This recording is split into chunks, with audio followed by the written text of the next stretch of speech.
Baik teman-teman, di sini saya akan mencoba membahas materi yang masuk dalam ujian kompetensi statistik ahli. Cuman perlu saya tekankan di sini, saya tidak membahas secara detail, saya hanya membahas poin-poin yang mungkin sering masuk dalam ujian. Jadi nanti silakan teman-teman pelajari lebih lanjut materinya, baca-baca sendiri. Nanti kalau ada yang kurang paham silakan bertanya. Oke, kita masuk ke materi yang pertama, yaitu pengujian hipotesis. Sebelum melangkah lebih jauh, saya akan mencoba menyampaikan ilustrasi sebagai berikut. Jadi, misalkan Pak Joko ini merupakan pedagang beras di pasar.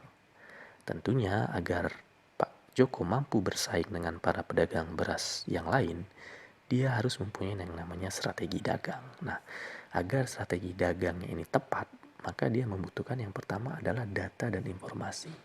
Data dan informasi ini bisa dia dapatkan misalnya dari rekap hasil penjualannya selama 1 tahun terakhir.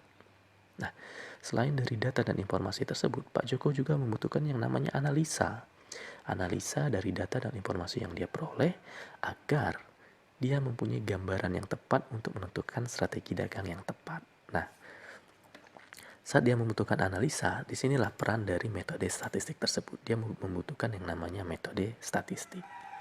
Metode statistik sendiri sebenarnya terbagi menjadi dua, yaitu yang pertama statistik deskriptif. Jadi dari data hasil penjualan yang selama 1 tahun terakhir, itu Pak Joko bisa memperoleh informasi mengenai misalnya rata-rata penjualannya selama 1 tahun terakhir, dia bisa mengetahui berapa banyak penjualan yang bisa dia lakukan dalam sebulan, dalam sebulan, sehingga dia bisa menentukan dengan tepat sebaiknya saya menaruh atau menyetok barang sebanyak sekian, karena kalau terlalu banyak nanti akan mematikan modal, atau terlalu sedikit nanti pelanggan mengeluh karena barang dagangannya kurang.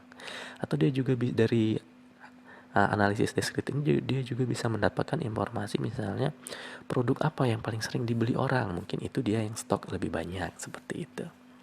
Nah, jadi dari statistik deskriptif ini hanya mendeskripsikan atau menggambarkan dari data yang peroleh itu uh, kira-kira seperti apa rata-ratanya, seperti apa modusnya, seperti apa mediannya.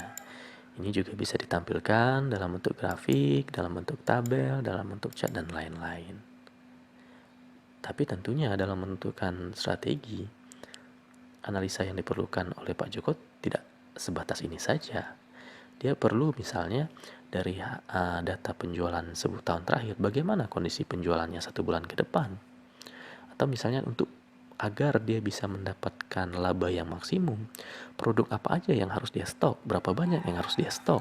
Nah, ini tidak bisa dijawab oleh statistik deskriptif. Oleh karenanya dibutuhkan metode statistik yang lain yang namanya statistik inferensia. Di mana statistik inferensia ini terdiri dari estimasi parameter dan pengujian hipotesis. Dua hal inilah yang akan kita bahas dalam pembahasan kali ini. Lanjut, kita akan mencoba mencari tahu ciri-ciri penduga atau estimasi yang baik itu seperti apa.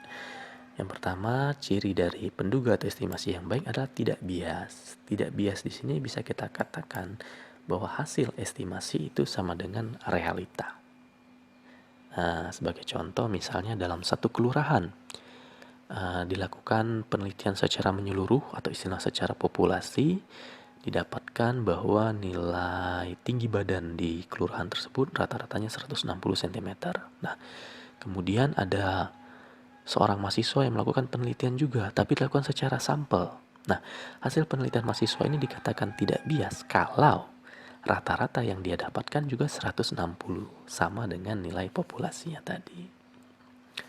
Selanjutnya ciri penduga yang baik yang kedua adalah efisien. Efisien di sini dapat kita katakan bahwa dikatakan efisien kalau varian dari penduga atau estimasi itu memiliki varian yang paling minimum dibandingkan hasil pendugaan atau estimasi yang lain. Jadi estimasi itu dikatakan baik kalau variannya yang paling minimum dibandingkan varian penduga atau estimasi yang lain. Dua hal ini juga sebenarnya sering orang istilahkan dengan akurasi dan presisi.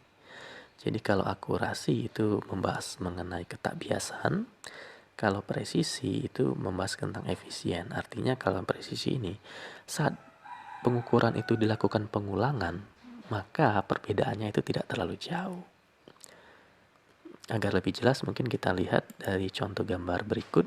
Untuk contoh gambar yang pertama, ini dari papan skor atau papan bidikan. Ini merupakan hasil tembakan peluru. Kita lihat hasil tembakan peluru ini berada di lingkaran yang tengah, sehingga kita bisa katakan akurat ya.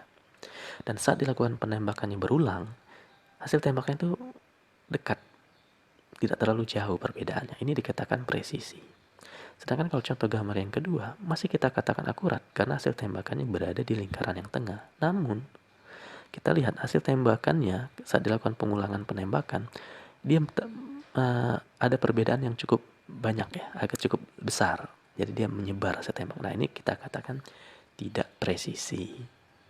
Begitu juga dengan contoh gambar yang ketiga. Di sini jelas kita lihat hasil tembakannya tidak akurat karena dia berada di luar lingkaran yang tengah ini. Dan di sini juga kita katakan tidak presisi karena hasil tembakan saat diulang itu menyebarnya jauh banget. Beda dengan contoh gambar yang keempat, walaupun dia tidak akurat, hasil pengulangan penembakannya itu berada di satu titik atau dekat, tidak memiliki perbedaan yang jauh.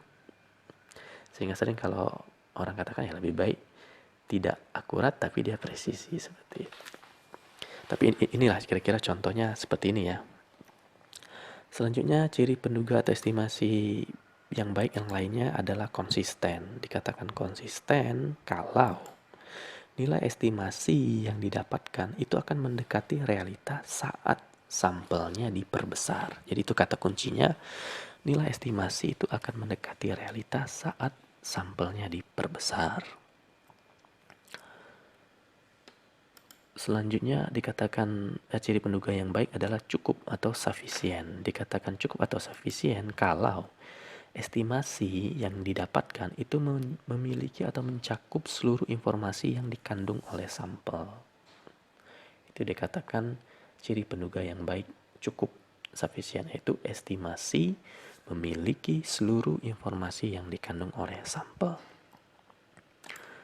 Lalu selanjutnya ini saya warnakan merah, sebenarnya varian minimum ini sama dengan efisien. Jadi sebenarnya ciri penduga yang baik itu ada 4. Tak bias, efisien, konsisten, dan sufficient atau cukup. Namun di materi itu saya lihat ada juga varian minimum, jadi saya masukkan saja. Tapi intinya varian minimum ini sama dengan efisien. Selanjutnya estimasi dapat dilakukan dengan 2 cara, yaitu pendugaan atau estimasi titik. Cuman kelemahannya kalau pendugaan estimasi titik ini, atau saya contohkan seperti ini. Yang dimaksud dengan pendugaan atau estimasi titik tadi seperti yang contoh tinggi badan di kelurahan tadi. Jadi saat mahasiswa tersebut melakukan penelitian secara sampel, maka hasil penelitiannya ini harus sama dengan tinggi badan dari hasil populasi, harus sama-sama 160 juga. Itu namanya penduga titik. Hanya saja kan masalahnya sulit sekali mendapatkan hasil pendugaan titik yang benar-benar akurat. Bisa dikatakan nggak mungkin lah, sulit lah. Oleh karenanya orang lebih sering melakukan pendugaan itu secara pendugaan interval. Jadi dari hasil penelitian misalnya mahasiswa tadi didapat, berarti tinggi badan di kelurahan ini dari hasil penelitian saya perkirakan itu berada di interval 158 sampai 161 cm. Kira-kira di situ hasil estimasinya. Nah, kalau untuk pendugaan interval ini ada, kalau materi itu saya lihat ada tentang sampel besar dan sampel kecil. Nah, ini silakan dibaca saja lebih lanjut. Tidak saya bahas lebih detail. Yang jelas kalau sampel besar itu sampelnya di atas 30. Kalau sampel kecil itu sampelnya di bawah 30. Selanjutnya yang akan saya bahas di sini adalah jenis-jenis kesalahan. Jadi dalam melakukan penelitian atau pengujian hipotesis itu ada namanya jenis-jenis kesalahan. Jenis kesalahan pertama adalah kesalahan yang mungkin timbul karena H0 ditolak padahal sesungguhnya benar. H0 itu apa nanti saya bahas di akhir. Jadi yang kesalahan yang tipe pertama, atau nanti sering di soal itu, kesalahan jenis pertama atau kesalahan tipe pertama itu adalah alfa. Alfa ini ringkasnya kita dapat katakan alfa ini adalah kesalahan saat kita menolak H0 padahal H0 benar. Itu dulu. Jadi alfa itu adalah kesalahan saat kita menolak H0 padahal H0 benar. Itu kan salah. Itu jadi kesalahan tipe pertama adalah alfa, menolak H0 saat H0 benar. Lalu ada kesalahan tipe kedua atau jenis kedua, yaitu beta, atau istilahnya itu kita menerima H0 padahal H0 itu salah. Jadi itu ada dua tipe kesalahan. Yang pertama tipe 1 adalah alfa, yaitu kita menolak H0 pada saat H0 benar.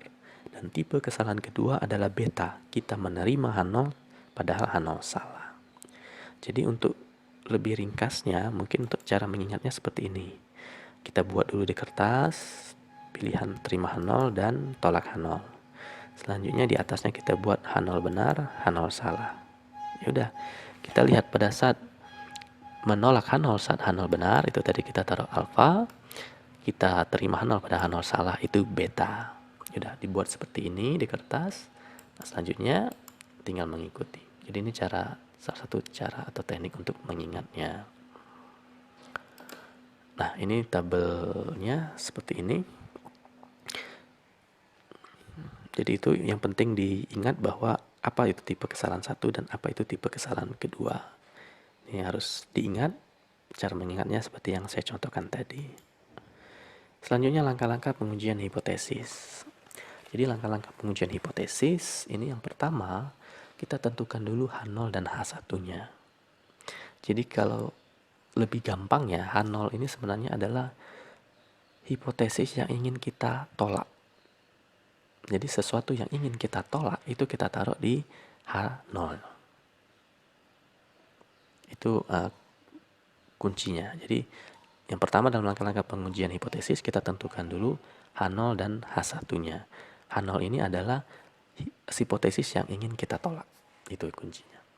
Lalu yang kedua kita tentukan taraf ujinya.